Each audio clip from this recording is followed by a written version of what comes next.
o surgimento desses áudios aí envolvendo, expondo a relação do presidenciável, né, do pré-candidato à presidência Flávio Bolsonaro, com o ex-banqueiro do Master, o Daniel Porcaro. O senhor considera que, diante desse cenário, Flávio Bolsonaro se sustenta como candidato à presidência? Veja, a família Bolsonaro, ela só existe politicamente se ela continuar participando de eleições. O objetivo da candidatura do Flávio, esse ano, era manter a liderança sobre o bloco, mesmo se perdesse para o Lula. Entretanto, isso tem limites. A briga ali dentro do PL e dentro do próprio bolsonarismo é assim, eles vão até o fim com uma candidatura que hoje eles têm certeza de derrota e ainda assim mantém uma certa liderança sobre aquilo que a gente chama de antipetismo, ou se desiste de vez, o que seria, do ponto de vista político, o fim da família como uma marca política poderosa. Então, esse é o dilema nesse instante. O tamanho do escândalo, eu não imagino que ele se importe tanto. Ele só se importa com o tamanho do dano, não com o tamanho do escândalo. Só que mesmo parte dos eleitores dele, isso a gente precisa entender, né? Nem todo antipetista é bolsonarista, mas todo bolsonarista é antipetista. Então, uma parte que realmente defende os Bolsonaro sob qualquer circunstância, eu acho que eles vão ficar com os Bolsonaro até debaixo d'água. Agora, o eleitor que é antipetista, mais urbano, mais jovem, esse já falou, não, isso aqui é demais para mim, não dá para transigir com isso. E como é que o senhor acha que vai ficar as demais candidaturas da direita nesse contexto? Você tem dois caminhos bem claros. Um é o do Ronaldo Caiado e do Romeu Zema. Ambos eles se colocam como o número 2 dos Bolsonaro. Olha, eu sou muito leal ao capitão, estou com você. Minha primeira proposta, se eu me tornar presidente da República, é anistiar o Bolsonaro. Porque eles querem avisar para o eleitor bolsonarista. Se não for o Flávio, sou eu, tá? Mas o discurso mudou nos últimos dias. Lógico. Exatamente. O Zema bateu pesado, assim, logo que saíram as gravações do Flávio. Mas agora? Quando teve a rachadinha, eles não tinham essa opinião? Quando o Bolsonaro errava na pandemia, eles não tinham essa opinião? Quando houve escândalos envolvendo barras de ouro no Ministério da Educação do Bolsonaro, eles não tinham essa opinião. Eles nunca tiveram essa opinião. Quando o Bolsonaro fez acordos com o STF, que eles tanto denunciam, ele não tinha essa opinião. Então, agora, eu do ponto de vista político, eu acho isso de trairagem. Eu sempre fui muito reto com os Bolsonaro, e essa é outra estratégia. Que não é bem uma estratégia, é uma questão valorativa. Eu acho o Bolsonaro um péssimo presidente e um líder ruim. E essa é a minha questão com ele. E eu denunciava isso quando o Bolsonaro era muito popular, enquanto era presidente da República. Não é o mesmo que eles fizeram. Portanto, uma parte desse eleitor que vai se frustrar com o bolsonarismo vai se lembrar, bom, esses caras, como eu, falavam que, olha, Bolsonaro estava errado desde aquela época. Outra só está procurando uma continuidade daquilo. Eu acho que é uma disputa de teses, e aí espero que minha tese esteja certa. E qual que é a sua tese? Porque a pesquisa Atlas Intel mostrou que a sua candidatura ganha, de certa forma, com uma saída, né, um cenário sem Flávio Bolsonaro.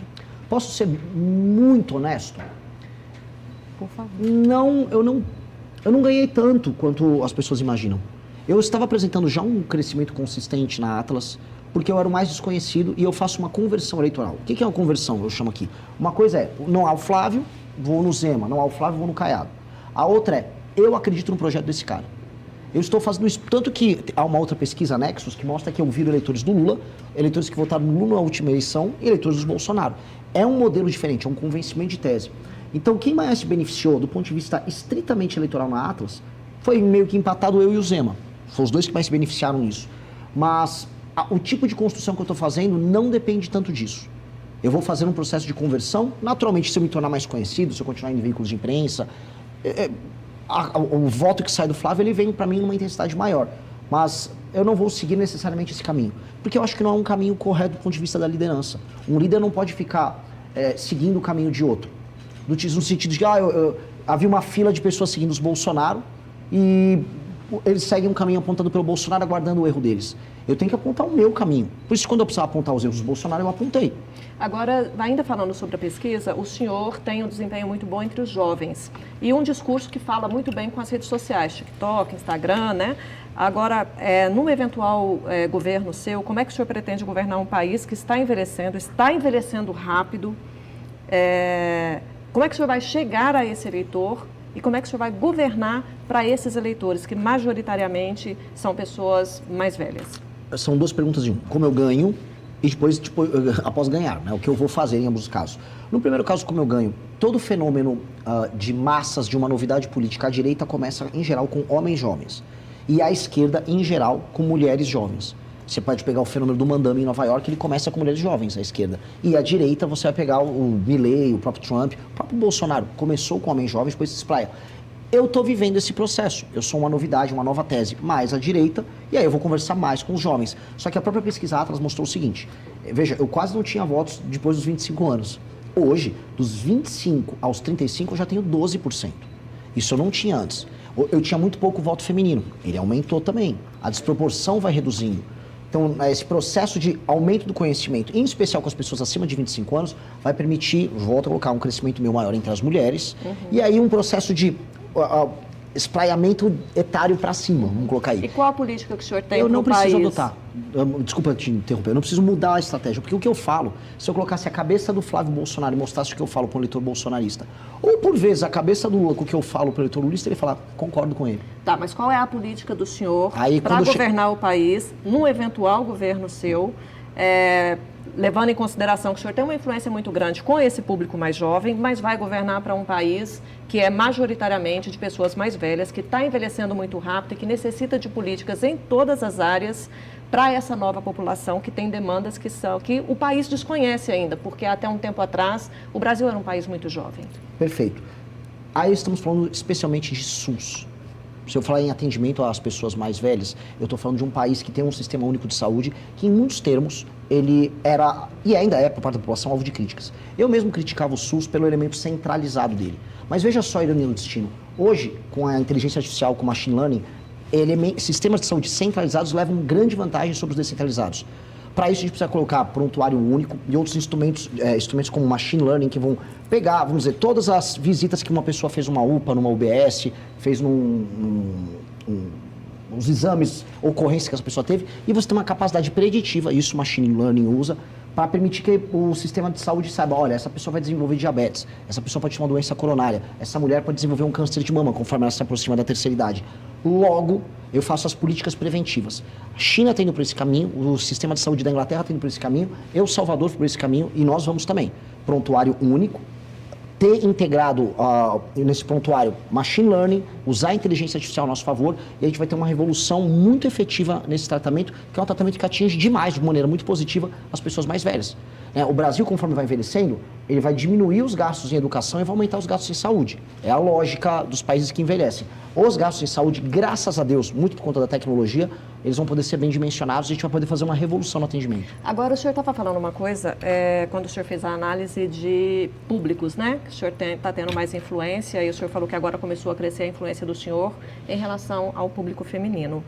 Qual é a opinião do senhor a respeito do projeto que criminaliza a misoginia e qual é a proposta do senhor para combater a violência contra a mulher no país? De maneira clara, eu, quando rodo o Brasil, eu perguntei do Maranhão, rodei Santa Catarina, rodei Rio de Janeiro, a preocupação das mulheres, especialmente as mulheres mais humildes, especialmente as mulheres que são mães solteiras, que estão num estado de vulnerabilidade maior, é segurança, escola em tempo integral com boa alimentação para o filho dela e segurança para ela e para a filha dela andar na rua. Há um surto, aparentemente captado por estatísticas, mas também captado pelas redes sociais, de violência contra a mulher.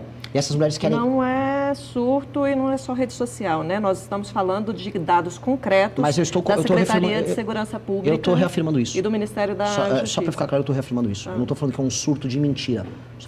Estamos recebendo aos montes esses vídeos, porque hoje as redes sociais permitem que esses casos se tornem públicos. E com base nisso, há uma demanda da sociedade por respostas muito duras com relação a isso. E nós precisamos dar lei e ordem, penas muito duras, e não apenas com relação à violência específica. Há agora, por conta das redes sociais, um conflito muito grande entre homem e mulher. Isso está se dando, as discussões elas estão muito acirradas. Hoje, há a questão da paternidade, do abandono da paternidade. A menina que tem um relacionamento com o rapaz acaba não ficando presente. A questão do não pagamento de pensão, que, assim, para as meninas, especialmente em favelas, em comunidades mais pobres, em cidades pequenas no interior, a incidência da gravidez na adolescência é mais alta. Mas eu perguntei sobre a violência, o combate à violência. Aumento de penas. É a política? Aumento de penas. A lei do feminicídio, ela já aumentou a pena... Mas não, todo tipo de violência, especialmente violência com armas, elas têm que aumentar no Brasil. E acabar com a progressão. Sim, mas nós já temos um aumento de pena que foi aprovado recentemente. O senhor considera que apenas o aumento de pena Sim. é necessário para combater? Acima de tudo, aumento de pena. E como é que o senhor explica o fato de ter aumentado a pena e de os feminicídios continuarem crescendo no país? Os homicídios como um todo e homicídios contra a mulher não aumentaram. Eu estou falando de feminicídio. Estou falando de homicídios. Eu estou falando de mortes. Nós estamos falando de... Mas feminicídio, toda morte, né, em que a mulher é morta pela condição de ser mulher, é um feminicídio, não é um homicídio de mulher. Perfeito, mas eu preciso colocar a estatística de maneira clara. Homicídios como um todo contra a mulher diminuíram. Há agora, e isso é um termo bom para a gente poder medir, violência contra a mulher dentro de casa, violência por, vamos dizer, algum tipo de motivação dessa natureza, o cara agrediu uma mulher por ser mulher. Hoje você tem uma métrica que não existia. Ela está aumentando e estamos trazendo luz para isso. Aumento de penas.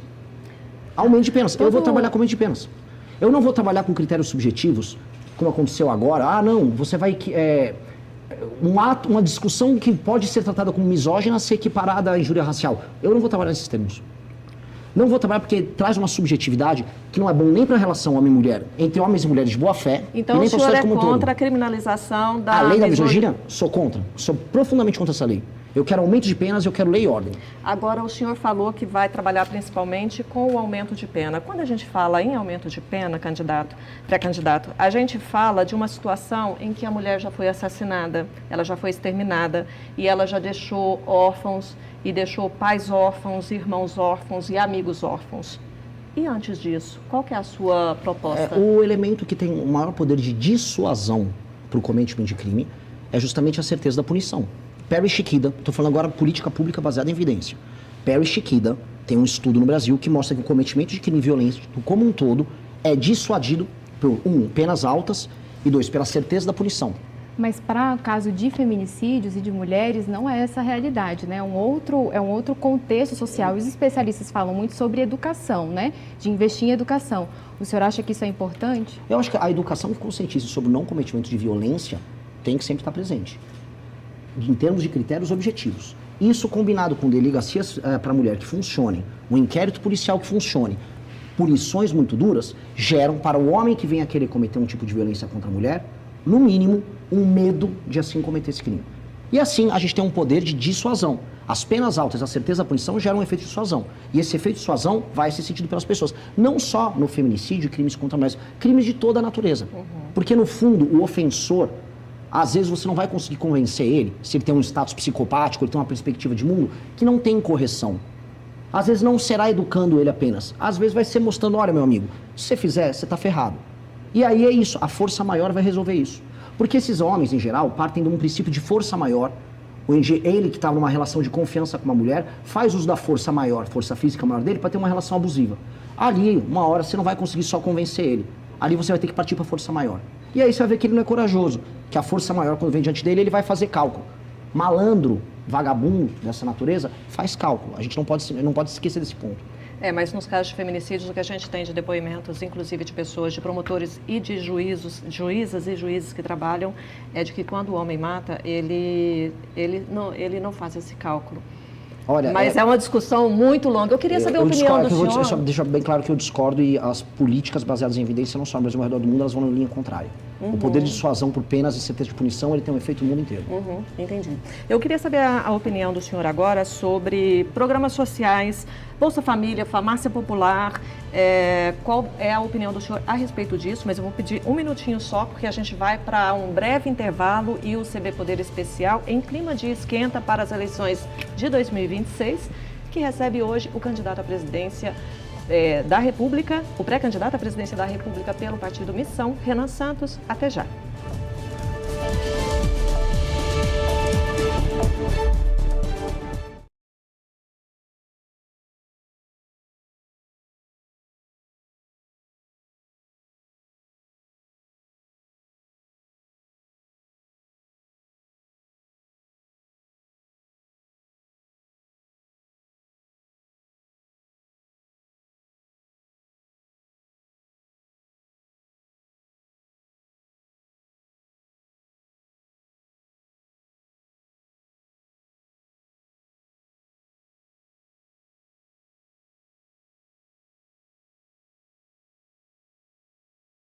Olá, a gente volta com o segundo bloco do CB Poder Especial em clima de esquenta para as eleições 2026, que hoje recebe o pré-candidato à presidência da República pelo Partido Missão, Renan Santos.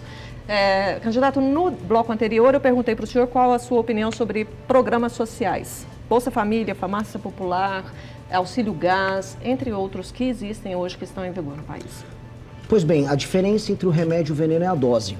Eu acredito que temos que ter políticas de assistência para pessoas em situação de vulnerabilidade e em locais que não há atividade econômica. E quando a gente roda, especialmente municípios pequenos, eu tive agora na Marcha dos Prefeitos falando sobre isso, municípios pequenos em regiões distantes de grandes centros, em especial na região norte e nordeste, diante da ausência de atividade econômica, algumas pessoas para sobreviver vão precisar de um Bolsa Família, para ter acesso a um remédio vão precisar de uma farmácia popular. Isso é um dado da realidade. Dito isso, a partir do momento que a gente percebe que mais de 40% dos domicílios na região Nordeste estão no Bolsa Família, a gente percebe que o remédio começou a virar o veneno. E o remédio vira veneno no sentido de que não há um estímulo hoje do tomador de decisões, um prefeito, ou mesmo da parte do governo federal, em alterar essa realidade, que é aumento da atividade econômica. Eu quero, geração de frentes de trabalho nos municípios que têm baixa infraestrutura e que têm pessoas no Bolsa Família.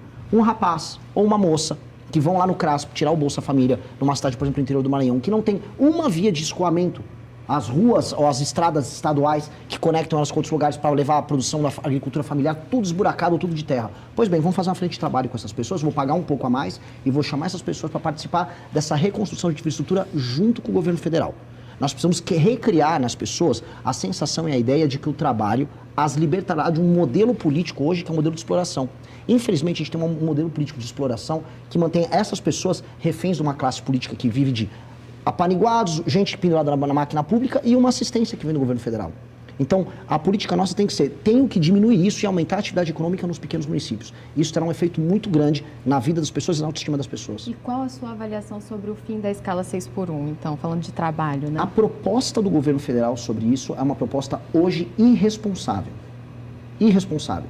O Brasil é um país que perde espaço nas cadeias globais de produção. A gente está falando de ter emprego de qualidade. Então, você vai pegar uma fábrica que tem em Sorocaba, lá em São Paulo, que trabalha como a Gestamp, para dar nome, que produz e entrega aparelhos ligados à indústria automotiva para o mundo inteiro, vão perder as cadeias globais de produção, a gente vai perder emprego e vai se isolar. Pessoas que trabalham em pequenos restaurantes e pequenos serviços que não dispõem de um capital de giro, ainda mais um país com juros altos como o Brasil, tá? Não vão ter condição de arcar com isso. Essas pessoas, uma parte vão para a informalidade, outros o negócio vai fechar, especialmente os altamente sindicalizados. O governo não está se importando com isso, especialmente hoje numa trajetória de aumento de impostos sobre os negócios.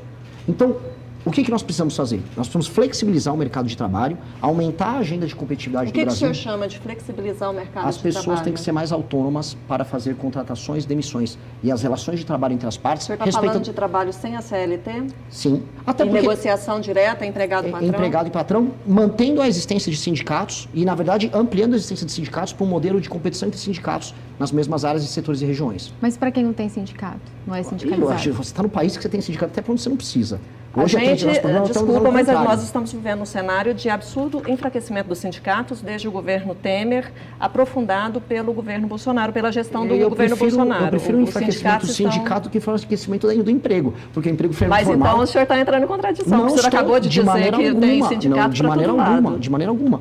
Porque o que eu estou propondo não é um monopólio sindical como a gente tem nos setores. É uma competição de sindicatos, o melhor atendimento das pessoas. Hoje o próprio sindicato não tem estímulo nenhum em fazer um atendimento de um acordo setorial que seja benéfico para haver contratação. Até porque as novas contratações não são CLT.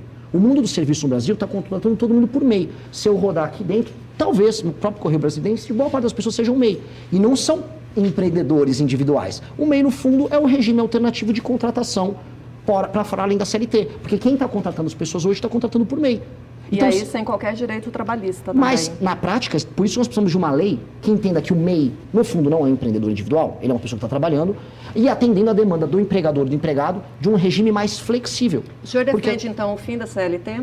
Olha, eu gostaria de chegar no horizonte que a CLT perca totalmente a função, porque ela é um modelo de contratação dos anos 40, uma realidade industrial de um mundo altamente verticalizado que já não existe mais. Hoje as pessoas constroem suas carreiras em múltiplas empresas, muitas pessoas se tornam empreendedores de si, e o mundo vai ficar agora com inteligência artificial cada vez mais assim. Mas nós temos uma massa da população, candidato, que não tem toda essa formação e essa capacitação para gerenciar a própria carreira, e isso é uma realidade no país e na maioria da população. Eu não sei qual é a origem do senhor, mas e se o senhor, eu acredito que deve estar em contato com pessoas de realidades muito distintas, nos rincões, no interior do país, e são pessoas que às vezes elas não sabem nem navegar na internet. Sim. Como é que o senhor acredita que essa massa da população vai conseguir gerir a própria carreira, se tornar um MEI, defender os seus direitos e manter e construir uma carreira e ter sucesso nessa carreira? Eu adorei essa pergunta. Porque se eu for nos rincões, como eu fui, eu não vi nenhum outro pré-candidato nos rincões, nem existe oportunidade de trabalhar para essa pessoa. Aí eu volto para a pergunta anterior que vocês me colocaram, essa pessoa está no Bolsa Família. Nos grandes centros urbanos em que há atividade de trabalho, essas pessoas que não são idiotas, uma pessoa mais pobre, mesmo sem formação, não é um imbecil. Ela toma decisões econômicas adequadas à realidade dela para ter o autossustento. Hoje você pega uma pessoa que é entregador, que vende produtos online, com baixíssima formação, e ele tira 6, 7, 8 mil reais por mês. Estou falando de pessoa de periferia de São Paulo. Estou falando do meu eleitor, que é o jovem. Esse jovem aprendeu a navegar nesse mundo. Primeiro porque ele não é um imbecil completo, ele é capaz de se defender. Segundo, que isso não é tão complexo assim. E terceiro, que os países que concorrem conosco no mundo, que a gente não concorre com a Suécia, não concorre com a Inglaterra, a gente concorre com o Vietnã, a gente concorre com a Índia, a gente concorre com a China, tem regimes flexíveis. Então, se eles estão fazendo isso, está aumentando a renda e aumentando o emprego, nós temos que fazer a mesma coisa. Se a gente falasse, não, igual a Erika Hilton, que apareceu lá com um monte de umas empresárias lá, com franjinha, eu tô aqui, na minha empresa a escala é 3/4, porque na Inglaterra, que Inglaterra?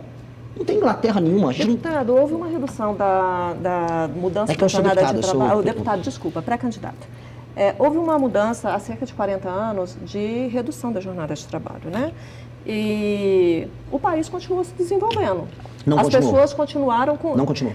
Continuou, deputado. O senhor como pré-candidato, está a par dos números e dos índices de desenvolvimento do país. O país cresceu muito, o país hoje é um expoente na América do Sul e é um expoente no mundo. Por que o senhor acha que a redução da escala 6/1 vai fazer um retrocesso e vai fazer a economia... Eu vou pedir para o nosso espectador acompanhar todos os gráficos de produtividade do Brasil perante o mundo. E o gráfico assustador. A produtividade é a quantidade de dinheiro que uma pessoa faz por hora de trabalho. O Brasil está estagnado. Nos últimos, justamente o exemplo que você usou foi bem infeliz. Nos últimos 40 anos. Quando nós comparamos... Nós não estamos falando em produtividade, nós estamos falando em movimentação da economia, em geração de emprego, em melhoria da qualidade de vida, em inclusão, em retirada do país do mapa da fome. Mas então vou te explicar. A produtividade significa a quantidade de recursos gerado por hora por uma pessoa que trabalha. Então isso está linkado ao aumento de riqueza. Então é exatamente isso que nós estamos falando. Não é nenhuma coisa diferente, é exatamente isso. O papel do Brasil perante o resto do mundo diminuiu. E esse é um problema. Infelizmente o nosso tempo acabou. Eu agradeço muito a vinda do senhor. Boa sorte para o senhor na sua campanha. Muito obrigado. Obrigado, pessoal. Obrigado a todos. O CB Poder fica por aqui. Obrigada pela companhia e até a próxima. Tchau.